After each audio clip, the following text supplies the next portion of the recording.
નમસ્કાર મિત્રો, આપણે 1 થી 8 ઉદાહરણ જોઈ લીધા હતા. ચેપ્ટર નંબર 1 માં 1 થી 8 ઉદાહરણ સુધી જોયું તો હવે જોઈએ ઉદાહરણ નંબર 9. ઉદાહરણ નંબર 9 માં શું આપેલું છે?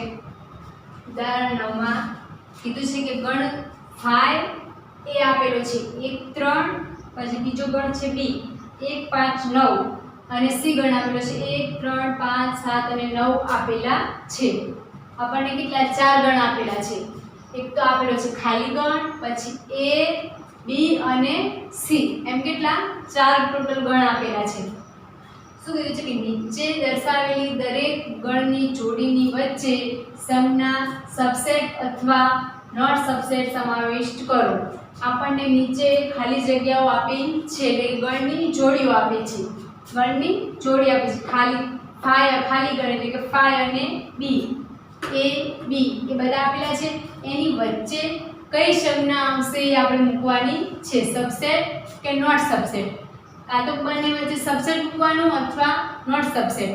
સબસેટ એટલે કે એ ગણ આખે આખો b માં સમાયેલો હોય કે આ ગણ આખે આખા આમાં સમાયેલો હોય તો સબસેટ આવે, અને ના સમાયેલો હોય તો નોટ સબસેટ આવે. તો આપણે મૂકવાનું છે. તો જોઈએ પહેલી ખાલી જગ્યા.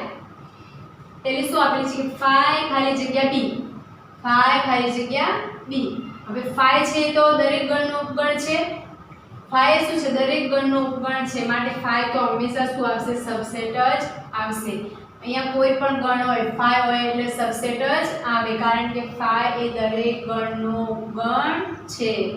બીજી શું આપેલી છે કે a ખાલી જગ્યા b. શું આપેલી છે? a ખાલી જગ્યા b. હવે a આપણે જોઈએ. a શું આપેલો છે? 1 અને 3. એમાં કેટલા સભ્યો છે? 2, 1 અને 3. જ્યારે b માં કેટલા છે?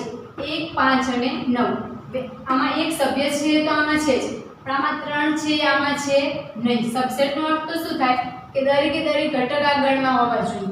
આના દરેકે દરેક ઘટકો આ ગણમાં હોવા જોઈએ તો જ સબસેટ થાય. તો હવે અહીંયા તો 3 છે નહીં, માટે શું થશે? Not subset. શું થશે? Not subset. હવે ત્રીજી ખાલી જગ્યા. ત્રીજીમાં છે a ખાલી જગ્યા c. હવે a માં તો ખબર છે આપણને 1 અને 3 છે, અને c માં કેટલા આપેલા છે? 1 3 5 7 અને 9. તો એના દરેકે દરેક ઘટક આમાં છે તો આ છે, કારણ કે 1 અને 3 છે, 1 અને 3 આમાં પણ છે જ.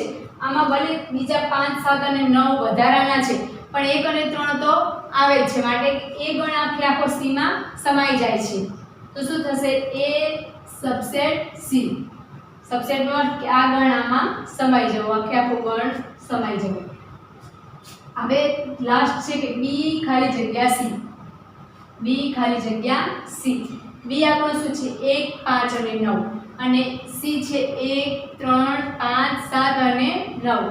તો આની અંદર 1 છે તો આની અંદર 1 પણ આવે છે, 5 છે તો 5 પણ આવે છે, અને 9 છે તો 9 પણ આવે છે. તો b ગણના દરેકે દરેક ઘટકો છે એ c ગણમાં સમાઈ જાય છે. b ગણના દરેકે દરેક ઘટકો છે એ શું છે? c માં આવે છે, માટે શું થશે? b સબસેટ c થશે. b સબસેટ c થશે. તો આપણને ચાર ખાલી જગ્યાઓ આપી દી. એમાં ખાલી બીજી નોટ સબસેટ આવી, બાકી પહેલી ત્રીજી અને ચોથી શું થશે? સબસેટ આવશે. તો ખ્યાલ આવી ગયો કે સબસેટ ક્યાં મુકાય અને નોટ સબસેટ ક્યાં મુકાય. નેક્સ્ટ ઉદાહરણ જોઈએ. ઉદાહરણ નંબર 10. શું આપેલું છે? એ ગણ આપેલો છે a e i o u, અને બીજો ગણ b આપેલો છે a b c d. એ કીધું છે a e i o અને u શું છે? સ્વરોનો ગણ કીધો છે. અને બીજો કયો ગણ લેવાનો કીધો? a b c d. એમ બે ગણ લો. હવે બીજું શું પૂછ્યું છે કે a એ b નો ઉપગણ છે? પ્રશ્નાર્થ ચિહ્ન મૂક્યું છે કે અહીંયા a આપેલો છે એ b નો ઉપગણ છે. જો હા હોય તો કે આ છે તો કઈ નહીં, પૂરું. અને જો ના હોય તો પૂછ્યું છે કે શા માટે. જો એ ઉપગણ ના બનતો હોય તો આપણે કારણ આપવાનું કે શા માટે. અને બીજું શું કીધું કે b એ a નો ઉપગણ છે. ત્યાં પૂછ્યું કે a એ b નો ઉપગણ થાય છે કે નહીં એ કહેવાનું, અને અહીંયા b એ a નો ઉપગણ છે. પ્રશ્નાર્થ ચિહ્ન છે. જો જવાબ ના આવતો હોય તો એનું કારણ આપવાનું શા માટે. જો જવાબ હા આવતો હોય તો કંઈ કરવાનું નહીં, પણ જો જવાબ આપણો ના આવતો હોય તો એનું કારણ આપવાનું. અહીંયા શા માટે પૂછ્યું છે. તો હવે આપણો એમાં કેટલા ઘટકો છે ગણ એમાં એ ઈ આઈ ઓ ની 5 ઘટકો અને બધા કેવા છે સ્વરો છે. અંગ્રેજી મૂળાક્ષરોના સ્વરોનો ગણ. અને બી શું છે એ બી સી ડી. તો આની અંદર એ ઘટક છે એ બીમાં પણ છે, એમાં પહેલો ઘટક છે આમાં પણ છે, પણ બાકીના ઘટકો એમાં આવેલા છે બીમાં આવતા નથી. તો એનું ઉગણ થશે નહીં, કારણ કે ઉગણ થવા માટે બધા ઘટકો એમાં હોવા જોઈએ.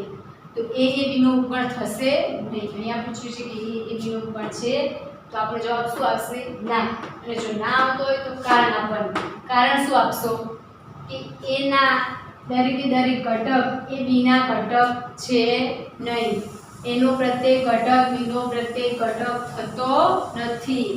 અથવા તો એમ પણ લખી શકો કે એ ગણ બીમાં સમાતો નથી. એના બધા જ ઘટકો ગણ બીમાં સમાઈ જતા નથી, માટે એ ઉગણ થશે નહીં.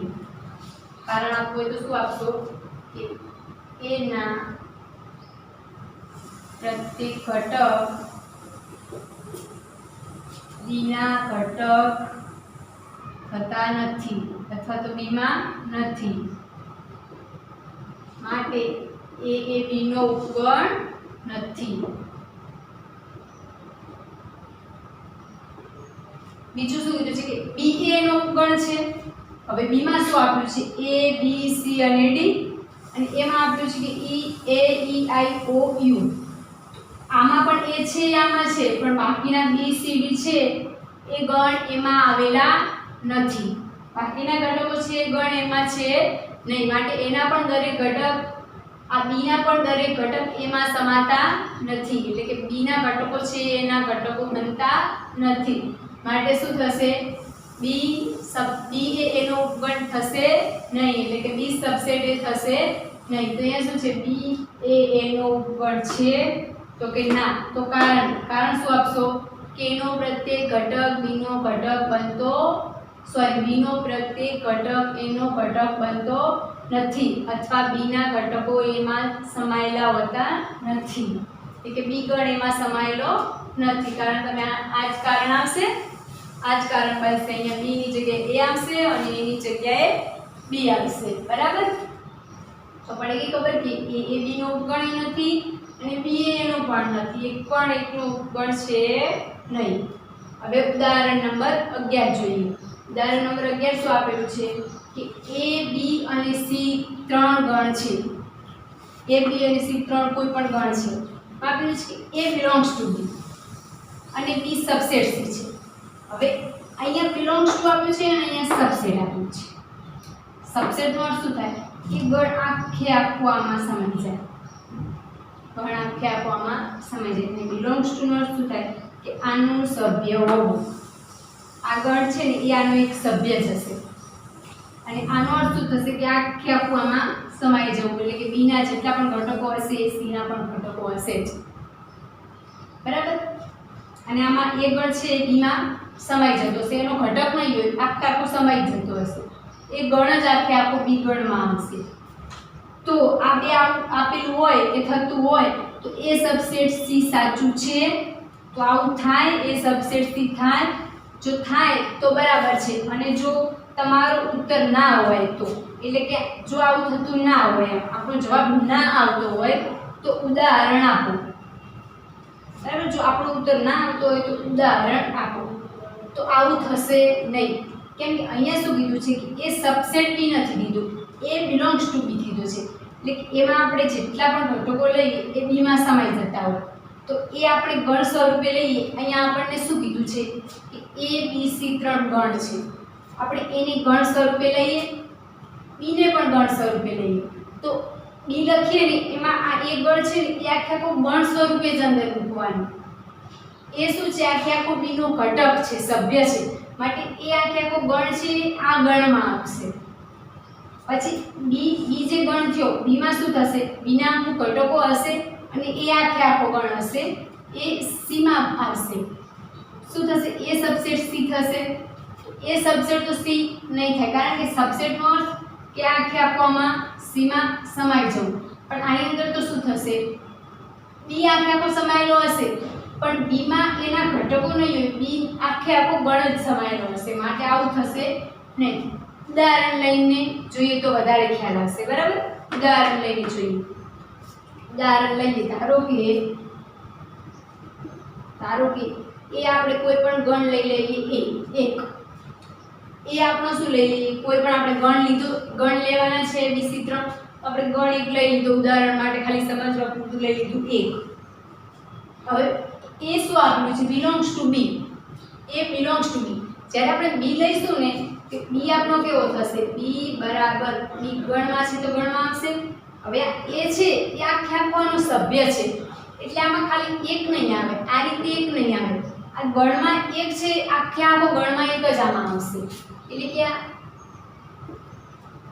એ આખે આખો ગણ જ એનો સભ્ય છે, એના સભ્ય તરીકે જ ગણમાં એક લેવાનું છે. જો સબસેટ હોત એ સબસેટ બી તો ખાલી આપણે અહીંયા એકલો એ જ ગણ સિવાય એકલો એ જ લો, કારણ કે આના ઘટકો આમાં સમાયેલા છે એનો અર્થ એવું. આ બિલોંગ્સ ટુ અને સબસેટનો તફાવત છે કે બિલોંગ્સ ટુ આપેલું હોય તો આપણે આ રીતે લખાય, અને જો આ એ સબસેટ બી આપેલું હોય તો આપણે અહીંયા એકને આ રીતે જ લખો અને બી ના બાકીના ઘટકો લખો. અહીંયા આપણે કોઈ પણ હવે બી નો એક વધારાનો ઘટક ધારી લઈએ 2. હવે બી ના ઘટકને તો આપણે આ રીતે જ લખીશું, કારણ કે તો આખો બી તો ગણમાં આ રીતે દર્શાવીશું. અહીંયા જો ધ્યાન રાખો, બિલોંગ્સ ટુ કઈ રીતે લખાય અને સબસેટ. જો એ બિલોંગ્સ ટુ બી હોય, અહીંયા એ બિલોંગ્સ ટુ બી છે તો આ રીતે લખાશે, કારણ કે એ છે એ આખે આખો બી, એ છે બી નો શું છે, ઘટક છે, તો એના ઘટકને બી ના ઘટકને આપણે એ આખે આખો છે એ સ્વરૂપે જ લખીશું. અહીંયા એવું થશે કે જો એ બિલોંગ્સ ટુ બી છે ને, એ બિલોંગ્સ ટુ બી એટલે કે અહીંયા એ અને એ વધારાનો આપણે લીધો, કારણ કે એ શું છે, બી નો ઘટક છે, એ શું છે, બી નો ઘટક છે, તો આપણે એ બી ના ઘટકમાં એક એ લઈ લીધો ને એક બે લીધો. હવે એ બરાબર શું છે આપણો ગણમાં એક ગણમાં એક, તો ગણમાં એક જ આખે આવશે, એ બરાબર ગણમાં એક અને બે તો એમને આયા. જો એ સબસેટ બી હોત ને તો આવું થોત. આ ક્યારે થોત, જ્યારે એ સબસેટ બી હોત, કારણ કે સબસેટ નો અર્થ થાય કે આના ઘટકો આમાં આવેલા છે, ઘટકો જેમાં આવેલા છે એવું કીધું છે, અને પેલામાં તો આખે આખો ગણ એમાં સમાયેલો છે. આ એનો તફાવત.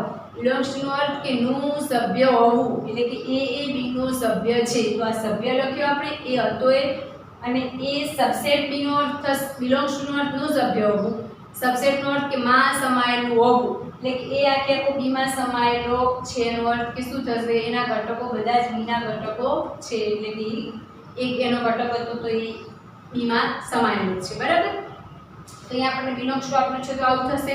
હવે શું આપેલું છે, ઈ સબસેટ સી થાય. એ બિલોંગ્સ ટુ બી તો આપણે લઈ લીધું, એ આપણે કંઈ ધાર્યો, બી પણ ધારી લીધો, એટલે એ બિલોંગ્સ ટુ બી કર્યું. હવે આ બી પણ આપણને ખ્યાલ છે, અહીંયા બી આપણો છે કે ગણમાં 1 અને 2, તો શું કીધું છે કે સબસેટ સી થવું જોઈએ. એ શું હશે, એના ઘટકો બધે બધા બી માં આવેલા હશે, એના પ્રત્યેક ઘટક બી માં આવેલા હશે, તો અહીંયા શું થશે, સી બરાબર ગણમાં 1, 2 અને 3 આવું થશે. અહીંયા શું થયું, આ એક, હવે અહીંયા 1 અને 2 ગણમાં નહીં આવે, કારણ કે જો બિલોંગ્સ ટુ હોત, આમાં પાછું બિલોંગ્સ ટુ હોત તો શું થાત, ધારો કે અહીંયા બી બિલોંગ્સ ટુ સી હોત, બી બિલોંગ્સ ટુ સી હોત તો આવું થાત કે ગણમાં 1, 2 આ પણ ગણ સ્વરૂપે અને પછી ત્રીજો વધારાનો ઘટક લોટ, કારણ કે આ એક સભ્ય આપણો થોત, બી ગણ છે શું થત, આપણો આખો એક જ ઘટક થોત. બી આનો અર્થ થાય કે બી એ સી નો ઘટક છે, તો બી એ સી નો ઘટક હોય તો આ રીતે લખાય. પણ અહીંયા તો શું કીધું છે કે બી સબસેટ સી, સી હશે ત્યારે બી ના ઘટકો એ સી ના ઘટકો થશે, એટલે કે બી નો એક ઘટક છે ગણમાં 1, બીજો ઘટક છે 2 અને આપણે ત્રીજો ઘટક સી નો લીધો 3, સબસેટ છે તો આવું થશે. બરાબર, ખ્યાલ આવી ગયો. તો આપણને જે આપેલું હતું એટલું તો આપણે લખ્યું, પણ હવે આપણે પૂછ્યું શું કે આ અને આ હોય તો આવું થાય, સાચું છે, આ સાચું બને. શું સાચું બને, એ સબસેટ સી, એ સબસેટ સી.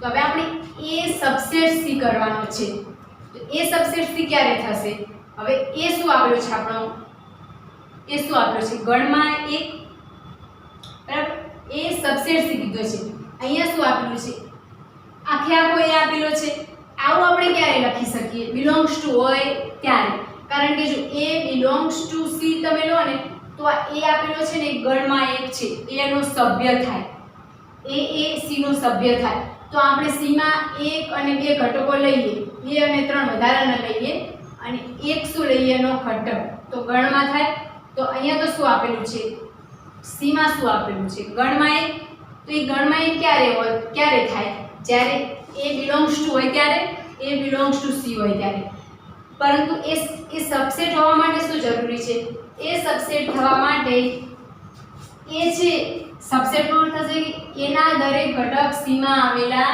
છે એના દરેક ઘટક સી માં આવેલા છે એનો અર્થ શું થાય કે આપણે સી ગણ ચાહે કોઈ પણ લો તમે સી ગણ ધારો કે અહીંયા હું ઘટકો લઈ લો બરાબર પણ અહીંયા એક ઘટક તો હોય જ કારણ કે અહીંયા શું છે એ સબસેટ સી અને આપણો એ શું છે 1 જ્યારે સબસેટ હોય ત્યારે આ ગણ નહીં આવે કારણ કે એનો ઘટક નથી એના ઘટકો છે આના સભ્યો છે બરાબર એટલે કે આના જે ઘટકો છે ને એના સભ્ય તરીકે દર્શાવવાનું બરાબર આના સભ્યો તરીકે દર્શાવવાનું એટલે કે અહીંયા સી માં એ સબસેટ સી છે એટલે કે એ આખે આખો સી માં સમાયેલો હશે એના દરેક ઘટક સી ના ઘટક હશે એટલે સી માં ભલે વધારાના એક ઘટક હોય 2 ઘટક હોય 3 હોય 4 હોય પણ એના ઘટકો તો હશે જ એમાં કેટલો ઘટક છે 1 એટલે કે 1 આ જ રીતે હોય તો આપણે એને એ સબસેટ સી કહીએ પણ અહીંયા તો શું છે એક અહીંયા ગણમાં છે ખાલી એક આપેલો નથી માટે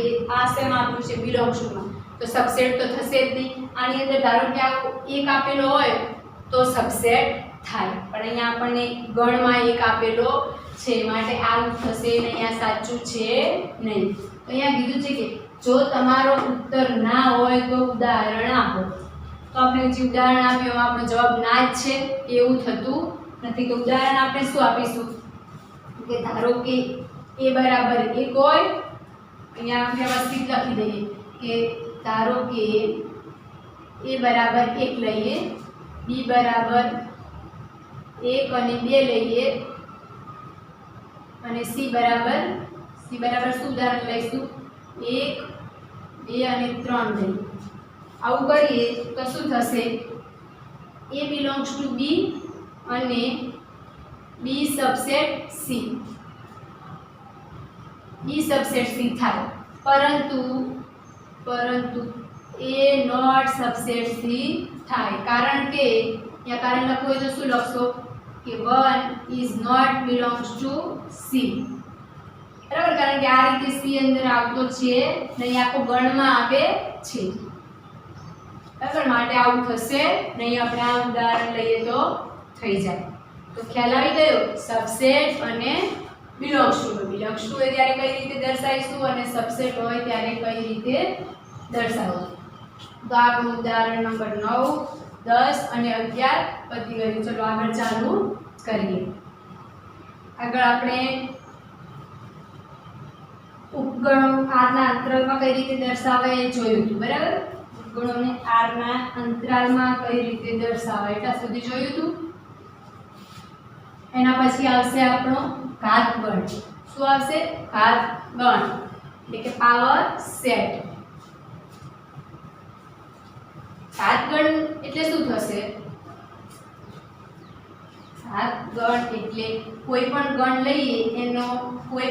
લઈએ એનો ઘાત ગણ શોધવાનું કીધું હોય તો એ ગણના દરેકે દરેક ઉપગણ શોધવા પડે એટલે કે એ ગણના જેટલા પણ ઉપગણો મળે એનો શું થાય ઘાત ગણ થાય બરાબર શું થશે કોઈ પણ આપણે ગણ લઈએ ને ગણ એના દરેકે દરેક ઉપગણ શોધવાના જેટલા પણ મળે એટલા ઉપગણ શોધવાના અને એના ઉપગણ જેટલા મળે ને એને આપણે ગણમાં દર્શાવવાના એના ઉપગણોને ગણમાં દર્શાવવાના એટલે કે ગણના ઉપગણોથી જે ગણ બને ને ઉપગણો આપણે શોધ્યા ઉપગણોથી જે ગણ બન્યો ને એ ગણને શું કહીશું ઘાત ગણ એટલે ધારો કે આપણે કોઈ પણ ગણ એ લઈ લઈએ ઘાત ગણ ધારો કે ગણ એ લઈએ તો શું થશે ગણ એના તમામ ઉપગણો જેટલા મળે એટલા બધા જ એટલે કે ગણ એના તમામ ઉપગણોથી બનતા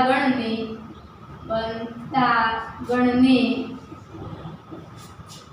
શું ગણ એના તમામ એટલે કે બધા જ ઉપગણોથી બનતા ગણને ઘાતગણ કહે છે.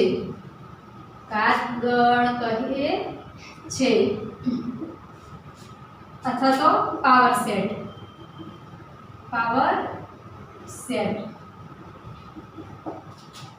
ઘાતગણને આપણે કઈ રીતે દર્શાવીશું? તો ઘાતગણને સંકેતમાં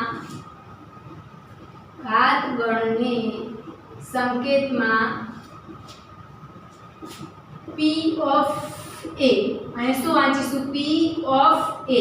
આવું કૌંસમાં કોઈ પણ આપેલું એને શું વાંચીશું? of. P of A કે P of A વડે દર્શાવાય છે. ઘાતગણને સંકેતમાં P of A વડે દર્શાવાય છે. અને શું કીધું કે આપણને કોઈ પણ ગણ A આપેલો હોય એને આપણે તમામ ઉપગણો લખવાના. એ ઉપગણોથી બનતા ગણને ઘાતગણ કહે છે. ચલો ઉદાહરણથી સમજીએ આપણે. ધારો કે ઉદાહરણ લઈ લઈએ, કોઈ પણ ગણ A લઈએ. A બરાબર શું લઈશું? 1 અને 2. આપણો A શું લીધો? 1 અને 2. હવે આપણે આનો ઘાતગણ શોધવો હોય તો શું શોધવાનું? આના બધા જ ઉપગણો શોધવા પડે. તો 1 અને 2 ના ઉપગણો શોધીએ. ચલો લખીએ કે A ના ઉપગણો. તો એક તો મેં કીધું જ હતું કે દરેક ગણને 2 ઉપગણ તો હોય જ. ઓછામાં ઓછા 2 ઉપગણ તો હોય જ. એકે ઉપગણ ના હોય એવું ના બને. 2 ઉપગણ કયા થશે? એક તો 5 શું થશે? દરેક ગણનો ઉપગણ થશે. અને બીજું કે ગણ પોતે પોતાનો ઉપગણ હોય. શું હોય? 5 એ દરેક ગણનો ઉપગણ હોય અને ગણ પોતે પોતાનો ઉપગણ થાય. માટે 2 ઉપગણ તો હશે જ આમાં. એક શું હશે? 5. એક હશે કે 5 અને બીજો શું હશે? ગણ પોતે. એટલે ગણ પોતે એટલે કે A. અહીંયા ગણ A છે, ગણ પોતે પોતાનો ઉપગણ. એટલે એક તો 1 અને 2 આવશે એનો ઉપગણ.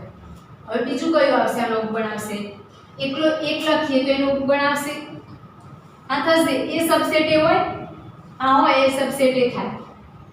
સોરી 1 એની 1 છે એ સબસેટ એ થશે. આ થશે કારણ કે 1 છે આમાં સમાયેલો છે. તો આમાં સમાયેલો છે તો 1 શું થશે? આનો સબસેટ. પછી લઈએ 2 તો 2 પણ આનો સબસેટ થાય કારણ કે આમાં 2 પણ આવેલા છે. માટે 2 સબસેટ પણ એ થશે.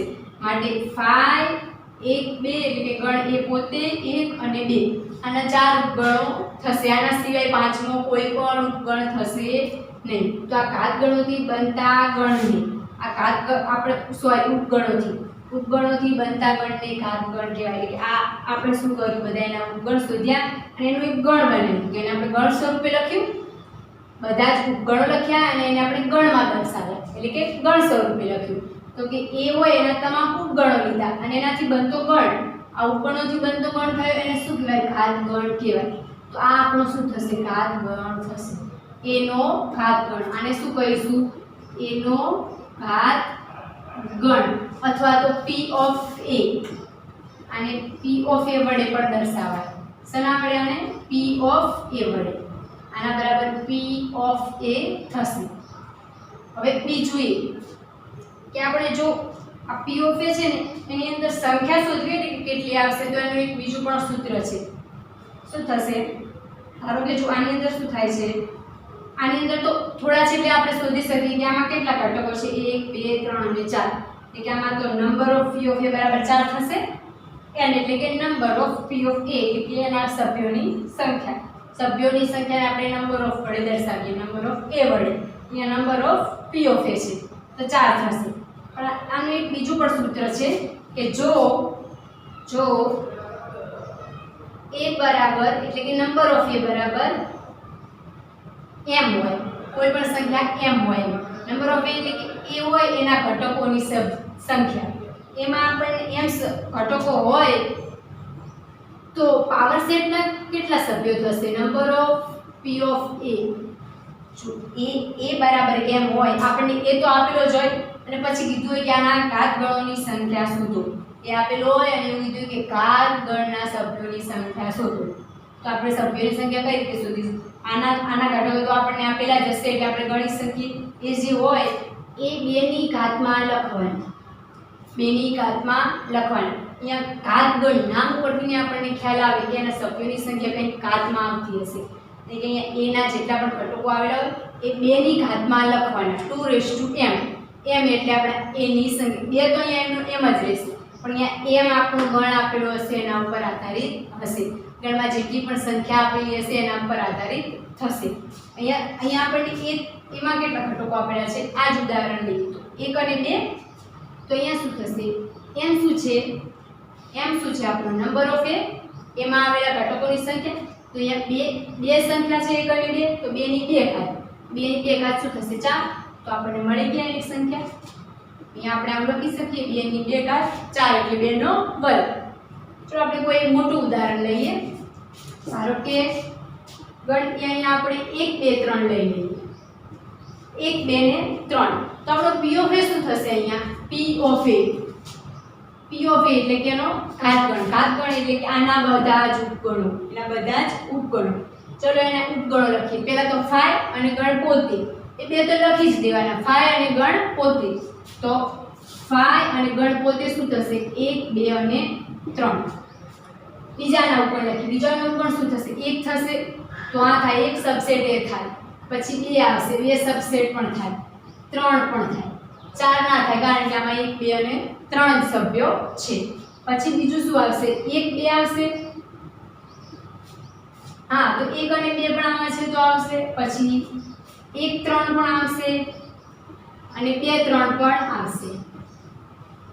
આનાથી એક પણ વધારાનો ઉપગણ આવશે નહીં. પહેલા શું કરવાનું? ઉપગણો શોધવા માટે કે 5 અને ગણ પોતે લખી દેવાનું. પછી એમાં આવેલા દરેક સભ્યોને એક એક લખવાના. અહીંયા 1 2 અને 3 છે તો એને અલગ અલગ. 1 ને અલગ લખવાનું, 2 ને પણ ગણમાં અલગ અને 3 ને પણ અલગ. પછી 2 2 લેવાના. 1 જોડે 2 એટલે કે 1 અને 2 અને 1 અને 3. 1 જોડે 3 અને પછી 2 અને 3. 2 અને 3 બરાબર. 1 1 લખવાના. 2 2. ધારો કે અહીંયા 4 હોય તો શું થાય? પેલા બધા 1 1 1 1 લખવાના. પછી 2 2 2 લખવાના.